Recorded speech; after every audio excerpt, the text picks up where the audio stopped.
নবদ্বীপের মতো জায়গা, যেটা আমরা মায়াপুর নবদ্বীপ বলছি, সেখানে বড় বড় পণ্ডিত ছিল, ব্রাহ্মণ ছিল, বৈষ্ণব ছিল, কিন্তু দুঃখের বিষয় ভক্তি ছিল না কারোর মধ্যে।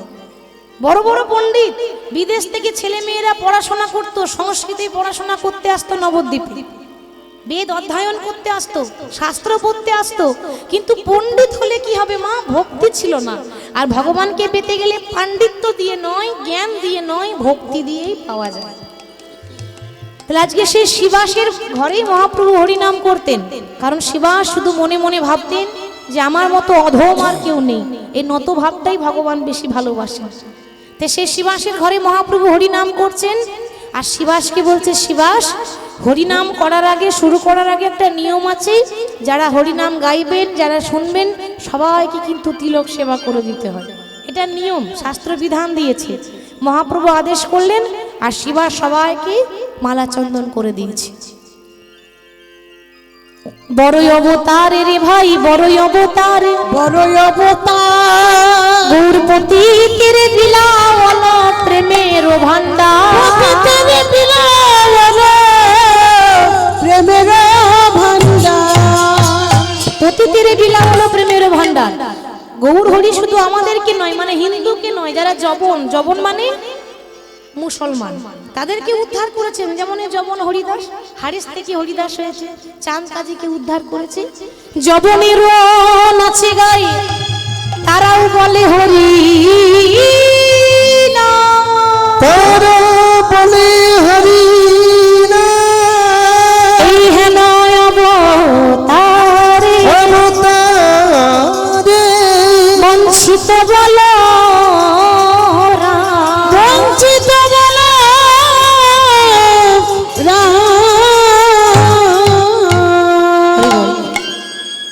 অবতারে দাস বঞ্চিত বলরাম। গৌর হরি এবার মনে মনে ভাবলেন যে আমি ভগবান, আমি স্বর্গ থেকে এখানে এসেছি, বৈকুণ্ঠ ছেড়ে এসেছি, সংসার করতে তো আসিনি, আমার ভক্তদেরকে উদ্ধার করতে এসেছি। অতএব আমাকে আর নবদ্বীপে থাকলে হবে না, আমাকে ভক্তকে উদ্ধার করার জন্য, জীবের উদ্ধার লাগি ঘর ছেড়ে সন্ন্যাসী হতে হবে। তো আপনারা সবাই জানেন মা যে গৌর হরি মাত্র 24 বছর, খুব অল্প বয়স। কেন জানেন? যার হয় তার 9ই হয়, যার হয় না তার 90ও হয় না। তাহলে গৌর হরি 24 বছর বয়সে ঘর ছেড়ে সন্ন্যাসী হয়েছিলেন, নবদ্বীপ ছেড়ে চলে গেলেন কোথায় না বর্ধমান জেলার কাটোয়া কাঞ্চননগর। দীক্ষা নিয়েছিলেন গুরু কেশব ভারতের কাছে। তা আজকে যখন নবদ্বীপ ছাড়লেন, সেদিন থেকে বাবা শুরু হচ্ছে দেখুন বিষয়, মানে যে ভক্তকে নিয়ে ভগবান লীলাটা করবেন, ভক্তটির নাম হচ্ছে গোবিন্দ ঘোষ। তাহলে আজকে লীলার প্রারম্ভে সূচনায় গৌর হরি যখন নবদ্বীপ ছেড়ে চলে গেলেন সন্ন্যাসী হয়ে, নদিয়াবাসীর মনের মধ্যে শোকের পালন চলছে, মানে দুঃখ। আজকে সবার মনে দুঃখ, কেন না সবাই যাকে ভালোবাসে সে আজকে নেই, সবাইকে ছেড়ে চলে গেল। যেন মনে হলো যেন দিনের বেলায় অন্ধকার হয়ে গেল, শোকের ছায়া নেমে এলো। মাগো, সবারই অবস্থা যা হলো হলো, গৌর হরির মা শচী ঠাকুরানী, তার দশা কি হলো? শচী ঠাকুরানী আজকে উন্মাদিনী হয়েছেন, মানে পাগলিনী হয়েছেন। কেন কেন জানেন মা? ইহজগতে যে মায়ের সন্তান নেই তার দুঃখ আলাদা, আর যার সন্তান হয়ে ছেড়ে চলে যায়, ভাবুন তো তার কত দুঃখ। যার সন্তান নেই তার মন বোঝে আমার তো কোনো সন্তান নেই, আমাকে মা বলে ডাকার মতো আর কেউ রইল না। কিন্তু যার সন্তান থেকেও না থাকা, সন্তান থাকতেও সন্তানের সুখ পেল না, মা ডাক শুনতে পেল না, তার দশা কেমন হয় গো? শচী ঠাকুরানী পাগলিনী হয়ে, উন্মাদিনী হয়ে ডাক দিতে লাগলো, নিমাই নিমাই। ওরে ওই জন্য কি তোকে নবদ্বীপের পণ্ডিত করেছিলাম? নবদ্বীপের শ্রেষ্ঠ পণ্ডিত নিমাই, ওই জন্য কি পণ্ডিত করেছিলাম? ওরে শাস্ত্রে কি এই বিধান দিয়েছে যে মা কাঁদিয়ে চলে যেতে হয়? তুই জানিস না যার মা কাঁদে তার জগৎ কাঁদে? তুই সেই মাকে কাঁদিয়ে গেলি, আমাকে যখন মা বলে ডাকার মতো আর কেউ রইল না, আমিও আর বেঁচে থেকে কি করব? আমার নিমাই যখন আমাকে ছেড়ে চলে গেল, আমি তো আমার নিমাইকে ছাড়া থাকতে পারবো না, বাঁচতে পারবো না। নিমাই যখন চলে গেল আর আমিও বাঁচতে চাই না, কি করলো? নবদ্বীপে যে পতিত পাবনী সুরধনী আছে গঙ্গা, ওই গঙ্গায় ঝাঁপ দিয়ে মরবো বলে সচি ঠাকুরানী ছুটতে ছুটতে যাচ্ছে। নিমাই নিমাই বলে সচি মা ঝাঁপ দিতে গেল। নিমাই নিমাই বলে সচি মা ঝাঁপ দিতে গেল। নিমাই নিমাই বলে সচি মা ঝাঁপ দিতে গেল। নিমাই নিমাই বলে সচি মা ঝাঁপ দিতে গেল। কোথায় ছিল দাদা নিতাই মায়ের ধরিল। কোথায় ছিল দাদা নিতাই মায়ের ধরিল। কোথায় ছিল দাদা নিতাই মায়ের ধরিল। কোথা ছিল দাদা নিতাই মায়ের ধরিল। সচি ঠাকুরানী যেই না গঙ্গাতে ঝাঁপ দিতে যাবে, কোথায় ছিল দাদা নিত্যানন্দ অভিমান শূন্য নিতাই ছুটতে ছুটতে এসে মাকে জড়িয়ে ধরে বলছে, মা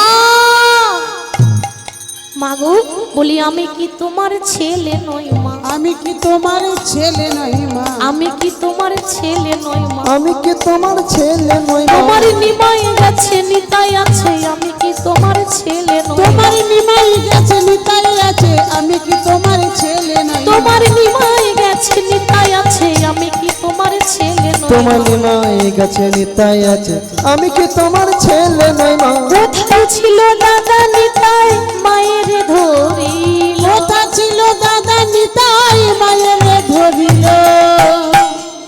নিত্যানন্দ মাকে জড়িয়ে ধরে বলছে, মা এ তুমি কি করছো? তুমি সুরধনীতে ঝাঁপ দিচ্ছ, গঙ্গায় ঝাঁপ দিচ্ছ কেন? তোমার নিমাই নেই তো কি হয়েছে মা? তোমার নিতাই তো আছে। তোমার নিমাই নেই তো কি হয়েছে? তোমার নিত্যানন্দ তো আছে।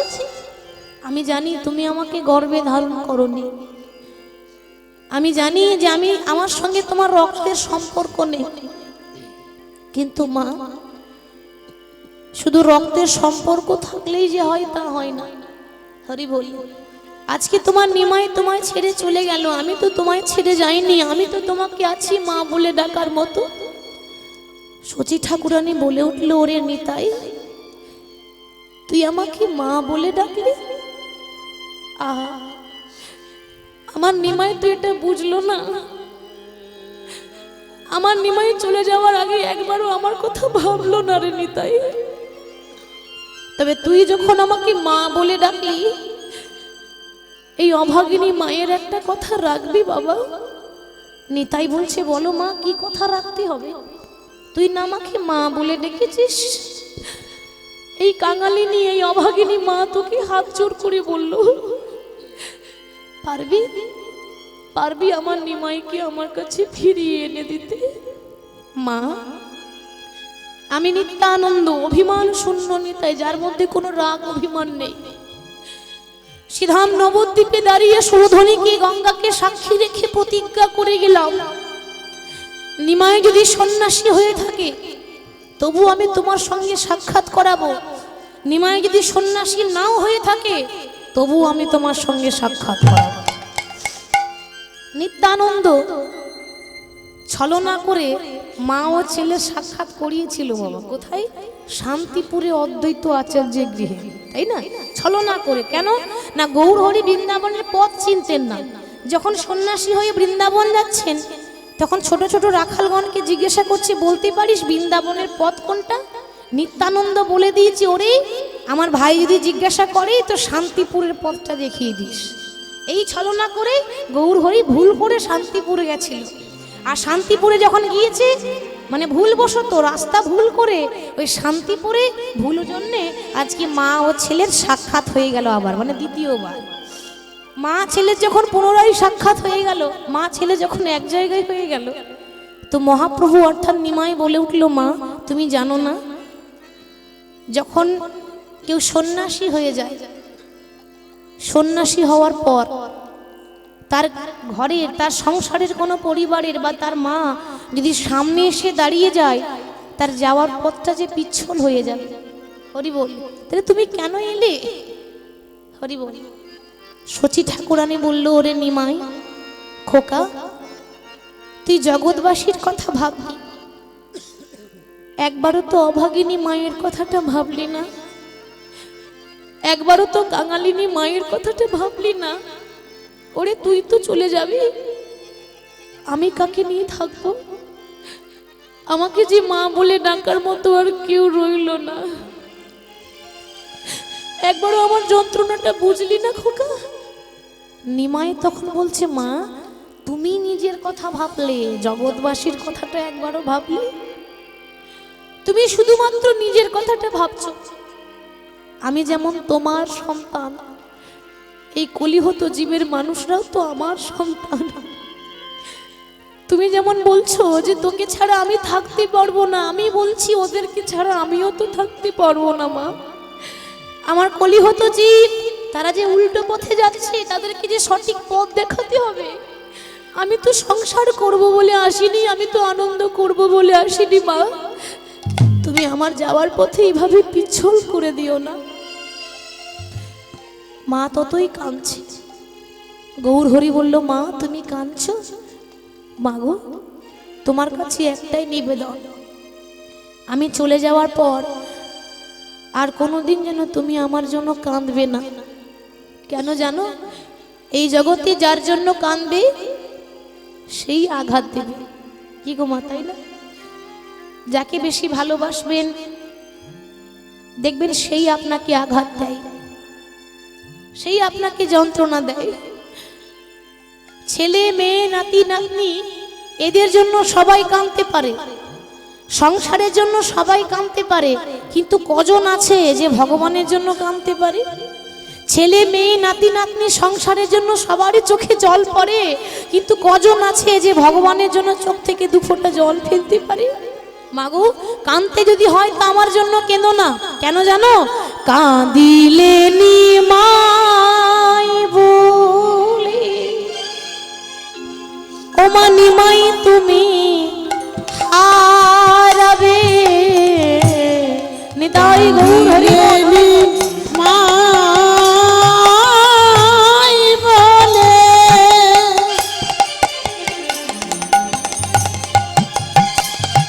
সচি মাতা গো, ও গো সচি মাতা, আমার জন্য কাঁদলে তুমি আমায় কোনোদিনও পাবে না। কাঁদবে যদি কাঁদো আমার শ্রীকৃষ্ণের লাগি। কাঁদিলে নিমাই বলে,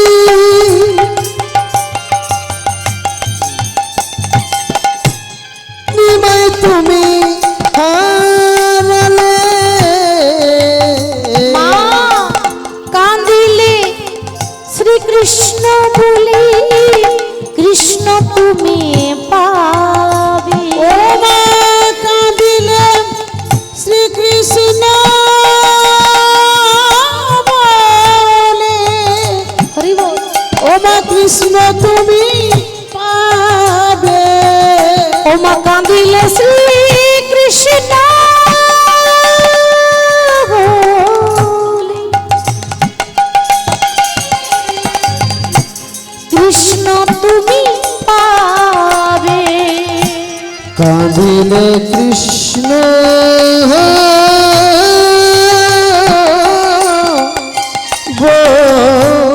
বলে, কৃষ্ণ তুমি পাবে। কাঁদো কৃষ্ণ কৃষ্ণ কৃষ্ণ বলে, কাঁদো কৃষ্ণ কৃষ্ণ কৃষ্ণ বলে, কাঁদো কৃষ্ণ কৃষ্ণ কৃষ্ণ বলে। কাঁদো কৃষ্ণ কৃষ্ণ কৃষ্ণ বলে। আর নিমাই বলে, তুমি কেঁদো না মা, কৃষ্ণ কৃষ্ণ কৃষ্ণ বলে। আর নিমাই বলে কেঁদো না মা, কৃষ্ণ কৃষ্ণ কৃষ্ণ বলে। মাগো,